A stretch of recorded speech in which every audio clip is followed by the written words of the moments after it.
Ya karena kalau kayak gini ceritanya, yang surban dijual 10 juta karena menemani Bahar selama 13 tahun. Itu kan artinya barangnya yang melekat kepada Bahar otomatis jadi mulia, jadi mahal. Dan kemuliaan itu kemudian dihargai dengan rupiah. Itu kemuliaan apa harga yang nggak masuk akal gitu.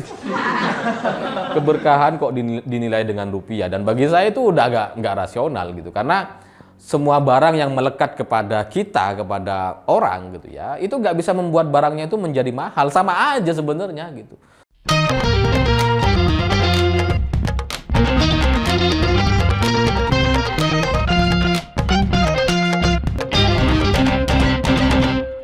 Selamat malam semuanya. Hari ini ada satu cerita lucu terkait Bahar bin Smith. Karena udah lama kita gak dengar berita tentang mereka gitu ya. Kelompok 212 dan sejenisnya. Karena mereka belum demo lagi, belum bikin gara-gara lagi gitu ya. Jadinya ya nggak ada beritanya.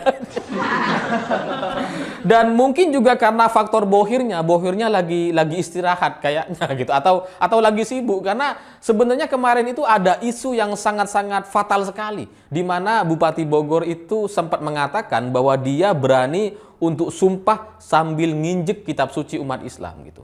Itu sebenarnya adalah isu penistaan agama yang menjadi favorit kelompok mereka gitu ya. Tapi ternyata dengan pernyataan yang sefatal itu tidak mampu untuk membuat mereka berdemo lagi.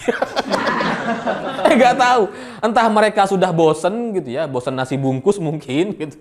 Atau bohirnya lagi sibuk gitu, karena sekarang kan lagi proses untuk tahapan koalisi pencapresan dan cawapres gitu ya. Jadi para bohir itu capek, lagi sibuk semua, meeting gitu ya. Jadinya nggak sempat ngurusin soal demonstrasi dan isu kayak gini. Jadinya lewat aja isu itu gitu. Meskipun sebenarnya itu sangat menista agama, tapi nggak ada kasusnya lagi gitu, nggak ada beritanya lagi. Nah, setelah sepi isu terkait kelompok 212, kemarin muncul lagi video Bahar bin Smith. Ini videonya nih bisa dibilang setengah viral gitu. Karena setelah mau viral, video aslinya dihapus. Jadinya nggak sempat viral, tapi beberapa akun sudah terlanjur mempostingnya, di mana Habib Bahar itu melakukan lelang terhadap barang-barangnya. Ini saya mau lelang, cincin saya yang biasa buat dakwah saya mau lelang, sama tasbih yang sudah 20 tahun. Jadi ada 3 barang yang dilelang sama Bahar Smith gitu ya. Yang pertama adalah surban seharga 10 juta. Terus kemudian cincin seharga 5 juta. Dan yang terakhir yang paling menarik dan aneh gitu ya, siwak. Siwak bekas sikat giginya Bahar dijual 1 juta rupiah. Siwak loh, bekas sikat gigi gitu. Ini buat teman-teman yang belum tahu, siwak itu kayu gitu ya, kayu siwak. Dulu itu di zaman Nabi, kayu ini digunakan untuk sikat gigi. Ya karena dulu belum ada sikat gigi gitu kan. Kalau sekarang kan banyak, di mana-mana orang jual sikat gigi gitu ya. Jadi dulu itu pakai kayu. Nah, sebagian orang hari ini itu masih ada yang pakai siwak ini, pakai kayu ini gitu, termasuk Bahar. Nah, kemarin bekas sikat giginya dia gitu ya, itu mau dijual 1 juta rupiah. 1 juta. Itu mungkin apa? Ya mungkin dibersihkan dulu lah. Kalau nggak dibersihkan kan kasihan gitu ya. Baru sikat gigi jual 1 juta.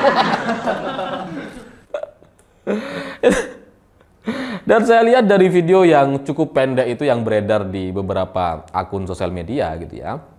Itu cara mereka melelang itu cukup salah menurut saya gitu, karena ketika MC atau pembawa acara melelang surbannya gitu ya, itu motivasinya tuh motivasi berkah. Jadi surban ini sudah menemani Habib Bahar selama 13 tahun gitu ya. Jadi ya pasti penuh dengan keberkahan. Sejak kapan berkah bisa dibeli gitu ya? Sejak kapan berkah itu bisa melekat kepada barang yang kita gunakan? Sejak kapan gitu? Ya karena kalau kayak gini ceritanya, yang surban dijual 10 juta karena menemani Bahar selama 13 tahun.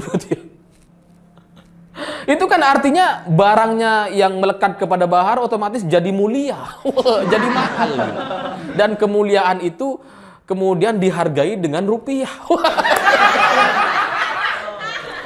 Itu kemuliaan apa harga yang nggak masuk akal gitu. Keberkahan kok dinilai dengan rupiah, dan bagi saya itu udah nggak rasional gitu, karena semua barang yang melekat kepada kita, kepada orang gitu ya, itu nggak bisa membuat barangnya itu menjadi mahal, sama aja sebenarnya gitu. Surban yang dipakai sama Bahar itu kan sebenarnya adalah surban yang memang dicetak banyak, dan banyak orang yang punya sebenarnya yang sama dengan itu misalkan gitu ya. Ataupun kalau misalkan itu limited edition gitu kan, yang diciptakan hanya untuk Bahar misalkan, itu tetap aja harganya juga nggak masuk akal kalau kemudian sampai 10 juta. Padahal belinya paling cuma 300.000 atau 200.000 itu.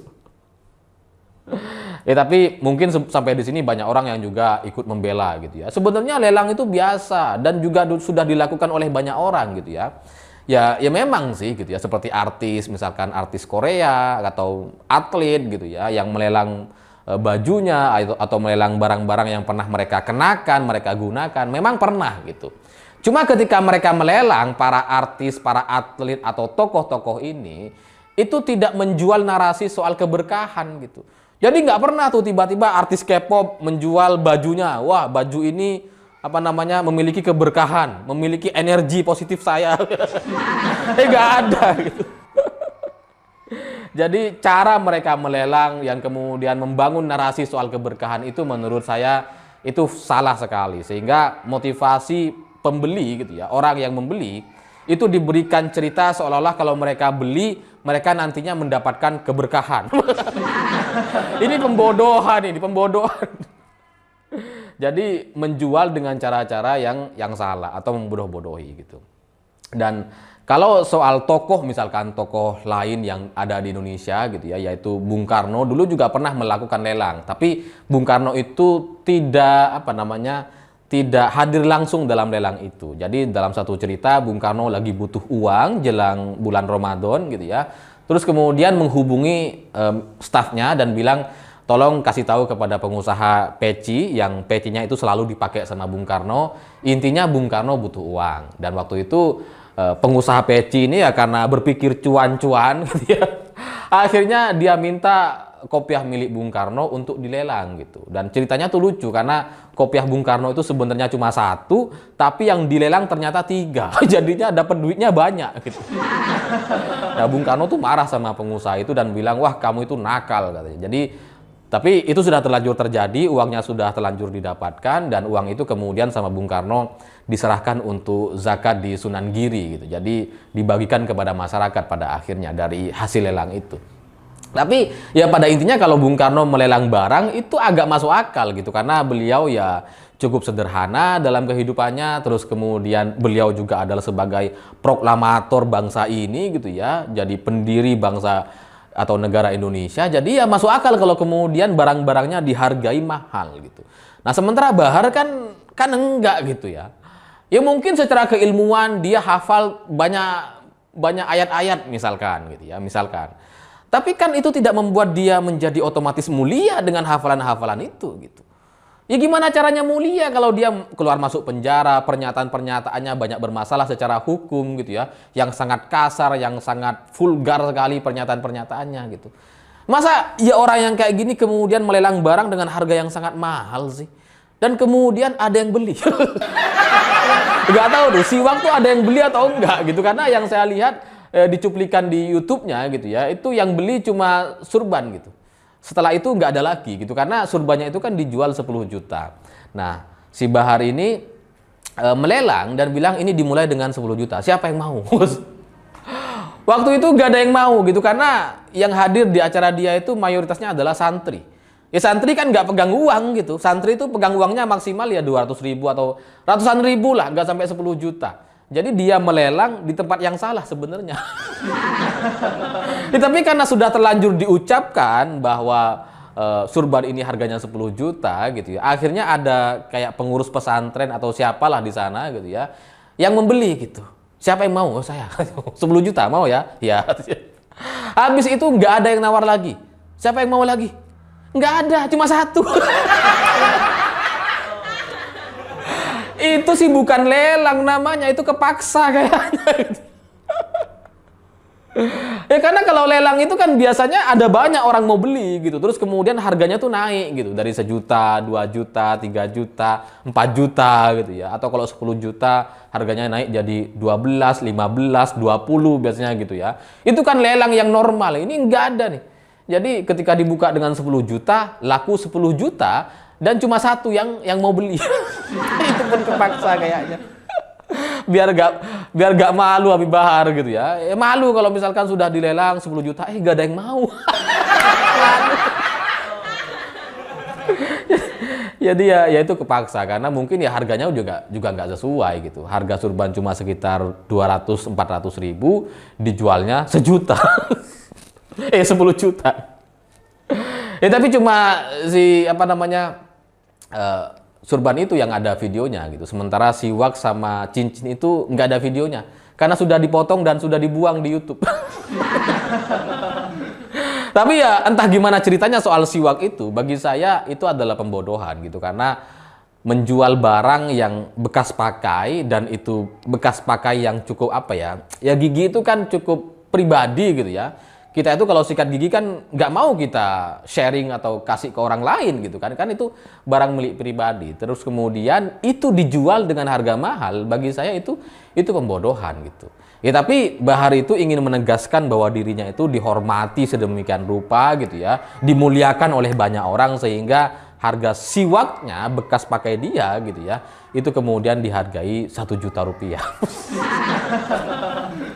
Ya nggak tahu lah apa yang mendasari lelang ini dilakukan, dan menurut penelusuran saya gitu ya terkait alasan Bahar melakukan lelang, ternyata katanya untuk didonasikan ke pesantren katanya. Jadi semua hasil lelang ini kalau terjual itu nanti didonasikan kepada pesantren. Jadi ya surban 10 juta, cincin 5 juta, siwak 1 juta, ini total 16 juta. Sebenarnya nggak terlalu banyak gitu. 16 juta itu kalau kita sumbangkan ke pesantren, ya buat bikin cakar ayam juga nggak cukup.